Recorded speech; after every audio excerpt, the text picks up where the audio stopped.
All right, welcome. Today we're going to unpack a really powerful toolkit for self-management. It's all about how you can break free from those negative cycles that we all get stuck in sometimes. So let's just dive right in. So, let me ask you something.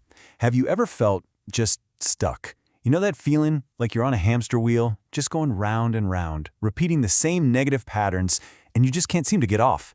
It's frustrating, right? Well, here's the good news. You are definitely not alone in feeling that way. And even better, there is a way out. We're actually going to hand you the keys to find that exit. Okay, so the first step is to really understand what we're even trying to break out of. We're going to call it the box. It's just a simple metaphor for that whole negative cycle that can keep us feeling so trapped. So what is this box, really? Think of it like a loop that feeds itself. It all kicks off with a negative thought. That thought kind of snowballs into negative feelings. And then, those feelings, they push us to do things that just isolate us even more. And that isolation, it just proves that original negative thought right, and boom, the cycle starts all over again. It's powerful for sure, but it's also breakable. Let's actually break down the mechanics here step by step. First, something happens. That's your trigger.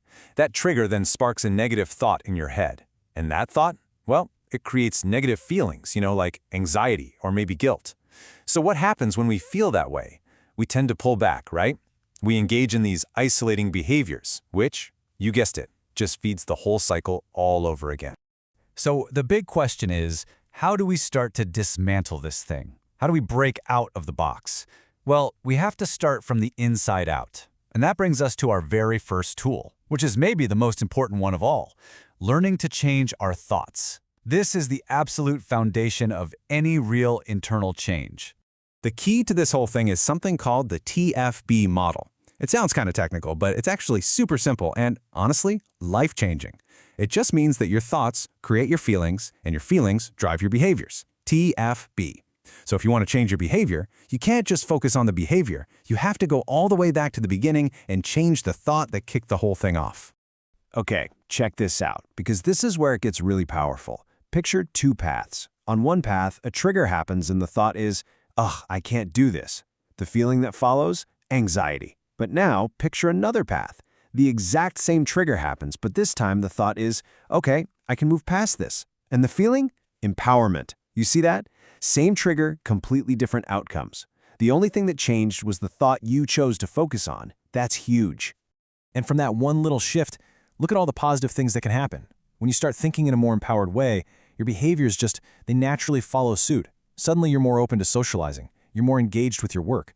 Maybe you're even helping others more. You start practicing self-love and building real confidence. And these aren't just random happy accidents. They are the direct result of that one initial change in your thinking. So really, when you boil it all down, it comes to this one single idea. If you want to change your life, if you want to get out of that box, your perspective has to change.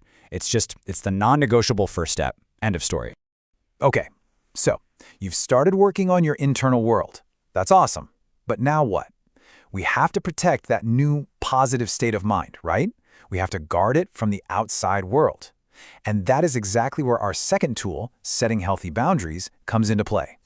I think a lot of people get boundaries wrong. They think it's about being aggressive or pushing people away. It's not at all. Setting a healthy boundary is actually a profound act of self-care and self-respect. The principle is to be accepting and self. That means you're accepting of other people, but you're also staying true to yourself. It's a balance. So how do you actually do this? Well, it's all about small actions. It's being a little more assertive about what you need. It's protecting your emotional energy, which sometimes means just saying no. It's setting realistic goals for yourself instead of constantly trying to please everybody else. Think of each one of these actions as another brick in the wall that protects your well-being. It's really about taking back control. All right, so you've done the internal work on your thoughts, and you've started building those external protections with boundaries. But there's a final piece to this puzzle, and it's realizing that you don't have to do this alone. In fact, you shouldn't do it alone. So let's talk about our third tool, building your support network. Look, trying to carry the emotional load all by yourself is it's crushing. It's not sustainable. So the goal here isn't to find just one person to lean on. The goal is to build a diverse, layered support system. Why? Because that spreads out the emotional load. It makes your whole support structure way more resilient, so it won't crumble when you really need it most. And you can think about this network in a few different layers. You've got your professional layer, that's like a therapist or a psychologist. Then there's your peer support, a support group or maybe a sponsor. Of course, you have your personal network, your friends and family.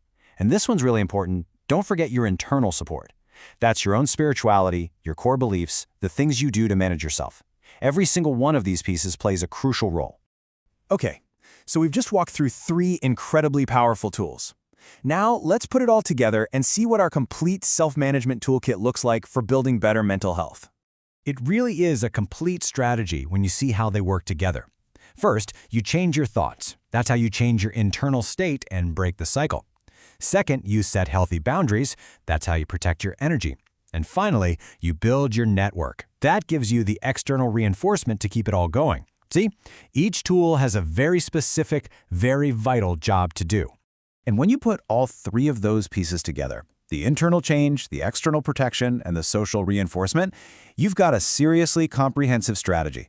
This is how you systematically get yourself out of the box and build a real foundation for lasting, better mental health. So I'm going to leave you with a question to really think about.